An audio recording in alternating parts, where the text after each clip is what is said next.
Hello friends, ഞാനിപ്പോൾ ഉള്ളത് ബാംഗ്ലൂരാണ്. രാവിലെ തന്നെ ഉറക്കം എണീറ്റ് തൊട്ടടുത്തുള്ള പാർക്കിലോട്ടാണ് നമ്മൾ ആദ്യം പോയത്. നമ്മളവിടെ എത്തി കുറേ നടന്നു, അതിനുശേഷം കുറേ എക്സസൈസ് ഒക്കെ ചെയ്തു. അത് കഴിഞ്ഞിട്ട് നമ്മൾ നേരെ ഫുഡ് കഴിക്കാൻ വേണ്ടിയിട്ട് ഒരു വെജിറ്റേറിയൻ ഹോട്ടലിൽ കയറി അവിടെ പോയി ഫുഡൊക്കെ കഴിച്ചു. ഇനി നമ്മൾ പോകുന്നത് MG റോഡിലോട്ടാണ്. നമുക്ക് കുറച്ച് ഷോപ്പിംഗ് ഉണ്ട്, വേറെ കുറച്ച് പരിപാടിയൊക്കെ ഉണ്ട്. നമ്മൾ MG റോഡിലെത്തി. അവിടെ എത്തിയപ്പോൾ അവിടെ ഒരു എക്സിബിഷനൊക്കെ ഉണ്ടായിരുന്നു. പിന്നെ നമ്മൾ അവിടെ കയറി കുറച്ച് സാധനങ്ങളൊക്കെ മേടിച്ചു. പിന്നെ നമ്മൾ നേരെ ചർച്ച് സ്ട്രീറ്റിലെത്തി. ഫുഡ് നമുക്ക് മെയിനാണല്ലോ, അതുകൊണ്ട് നമ്മൾ അവിടെ എത്തിയ ഉടനെ ചോക്കോ വിത്ത് സ്ട്രോബെറിയും കട്ട് ഫ്രൂട്ട്സ് ഒക്കെ മേടിച്ചു. പിന്നെ നമ്മൾ അവിടെ നിന്ന് കുറേ ഫോട്ടോസൊക്കെ എടുത്തായിരുന്നു. അത് കഴിഞ്ഞിട്ട് നമ്മൾ നേരെ പാരഗണി കയറി അവിടെ നിന്ന് ലഞ്ചൊക്കെ കഴിച്ചു. അത് കഴിഞ്ഞ് നമ്മളവിടെ നിന്ന് ഇറങ്ങി ക്യാബും എടുത്ത് നേരെ ശാന്തിനികേതൻ മാളിലോട്ടാണ് പോയത്.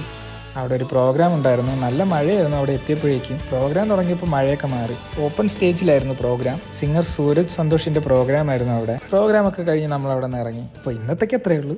ടാറ്റാ.